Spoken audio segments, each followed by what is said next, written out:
it goes against my instincts, you know. It goes against my better instincts. And yet, the times when we've done it, which are fairly rare, it has been indubitably, absolutely the correct thing to do. When we find ourselves circling back to very similar territory to the territory that we've already explored the previous day or the day before that.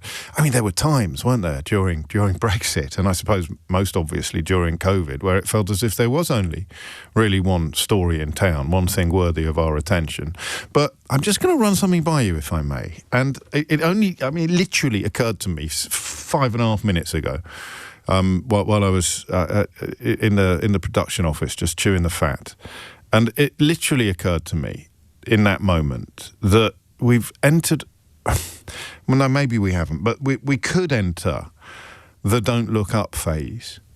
I don't know if you remember the call yesterday. I don't know if you were listening, where to a caller who brought the 5 stages of grief into the conversation, of which, of course, denial is a crucial part, and it is still there. A denial of the gravity of the situation that we're currently facing as Donald Trump essentially leads America out of the post-world order. It's impossible to exaggerate the significance and the importance of this moment, if, as seems almost certain, the traffic continues to move in that direction. And it's such an enormous thing to contemplate that there is a temptation not to look up. That's a reference, if you don't know, to a Leonardo DiCaprio film, which is an allegory for climate change and posits the notion of a comet, a meteorite heading towards the Earth that will destroy humanity. And the evidence of its imminent arrival is pretty much uncontestable, and yet humanity elects, or significant swathes, enough of humanity elects to just ignore it and carry on as normal until the moment of a potential impact. No spoilers here. And you can see why. It's a beautiful psychological exercise. I got a little bit obsessed with it a couple of years ago because it was the big hit over Christmas, wasn't it? And it works so perfectly in the context of climate change. But there's a lack of immediacy to climate change that just slightly weakened the allegory. You know, you can see a comet, you can see a meteorite on a screen heading towards you, and you know that it's going to blow your species to smithereens. Would it really kick in psychologically in the same way that imminent climate catastrophe kicks in? I don't know, but it was a powerful and a rather brilliant rhetorical exercise. And where does the Trump story sit between those two poles? So you've got imminent catastrophe that is too complicated, too difficult, and arguably too far off to focus our attention as it should. And that's in the real world. And then you've got the fictional imminent catastrophe of the meteorite hitting the Earth, and somehow we persuade ourselves that that's too big to worry about. It's not complicated, it's not difficult, and it's not far off. But we can still psychologically look the other way. We can still psychologically look down, not look up, pretend that it's not happening. And I don't know where this story fits into that scale. It's been an incredible 3 days, 2.5 days, where, I mean, you've gone... Remember, it was only on Monday that people were telling us that Donald Trump is brilliant and the invasion of Venezuela or the annexation of Venezuela is wonderful and you shouldn't worry about international law and I love him because he upsets all the right people. Admittedly, there aren't many people doing that anymore. Even some of the most knuckle-headed professional commentators and politicians appear to recognise or to be able finally to read some of the writing on the wall. But it was still going on. If you've got your sort of pro-Trump scarf knotted so tightly around your neck that it's cut off the flow of all oxygen to your brain, all blood to your brain, then you kind of have to stay on this.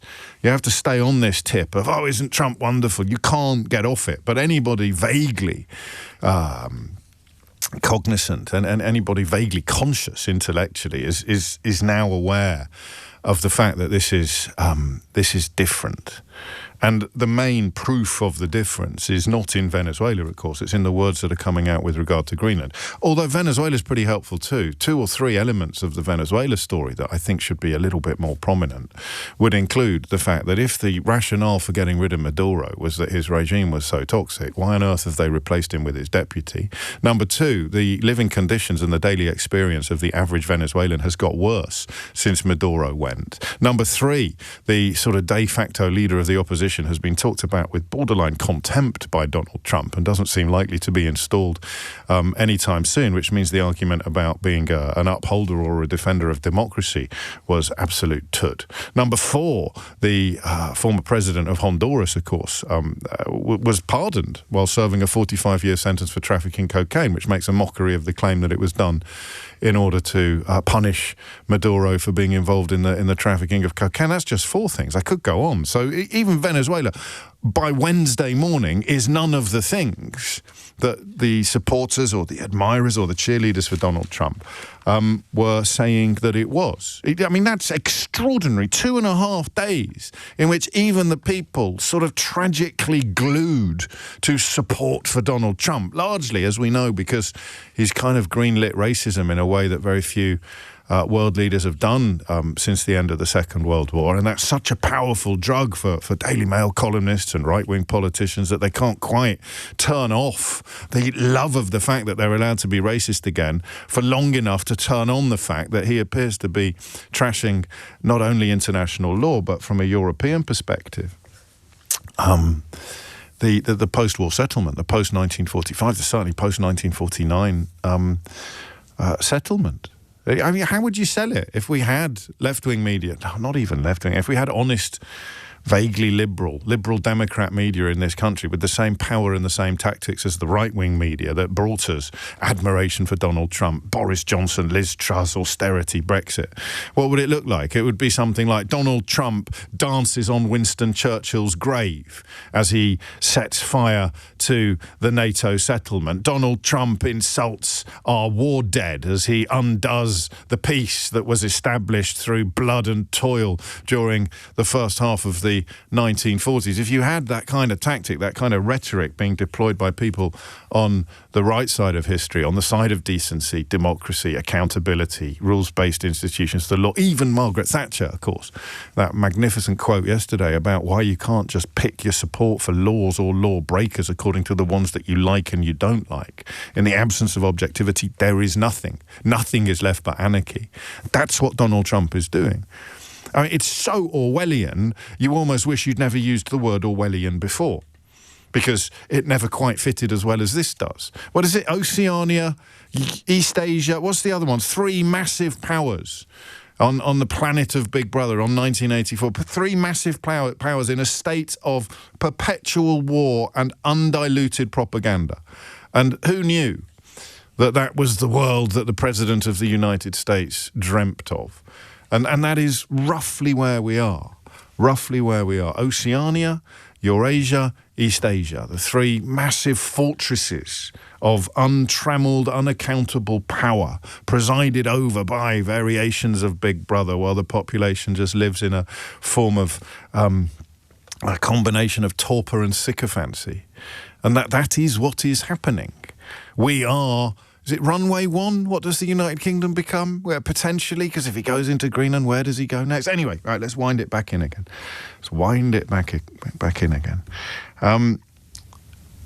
Those 5 stages of grief, I was thinking about the 5 stages of reality.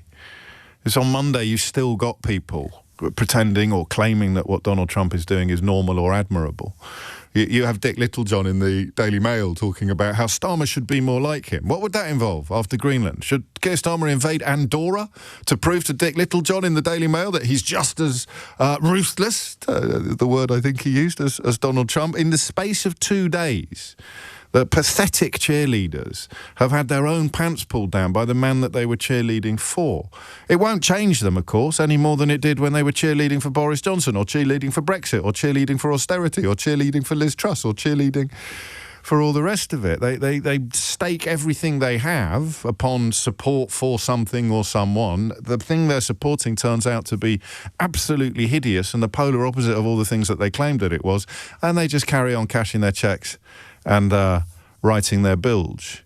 So in 2.5 days, support for what Donald Trump has done in Venezuela has been completely destroyed by Donald Trump's explicit ambitions to do something similar to Greenland. And that's where we are again this morning. I mean, the headlines are... I mean, they are genuinely chilling. And this is where Don't Look Up kicks in.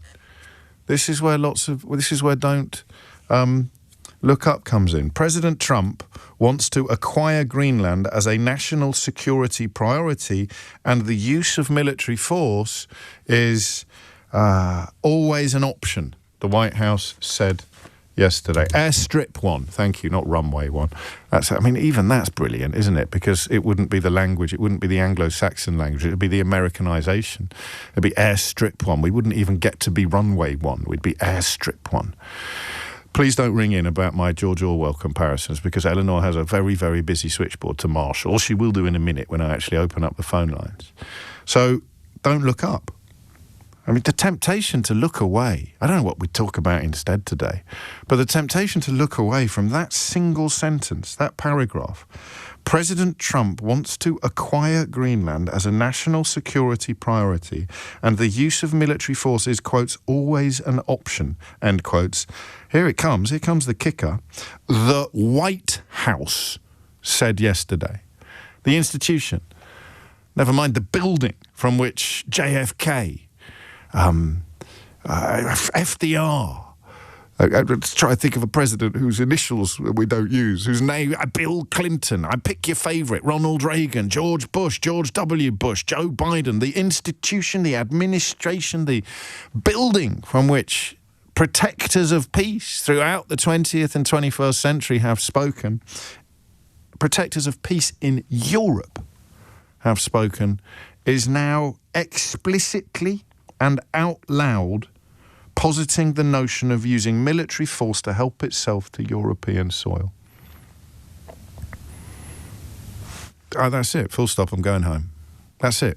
How on earth do we respond to this reality? How on earth do we respond to this moment? And that is, it seems to me, the only question worth asking at the moment. We've got PMQs later today. It's almost as if that involves rearranging the deck chairs on a potential Titanic. Why are we talking about anything other than the fact that Trump wants to take over part of Europe within 3 years and is prepared to use the military to do it? Wow. I genuinely, wow. What question do I ask you today? What's going on? There's another element to it that I think is really important. And that is this. The oil in Venezuela it's not worthless, but it is nowhere near the bounty of riches that Donald Trump, A, claims it is, and B, quite possibly believes it is.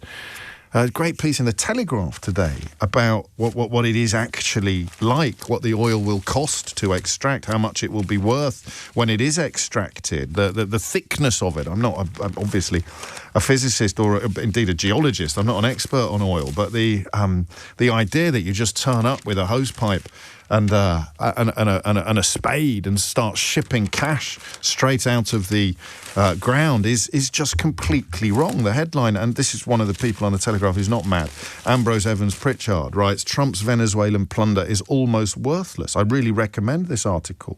It's extremely strong and very, very heavy on evidence. The hunt for oil is largely pointless.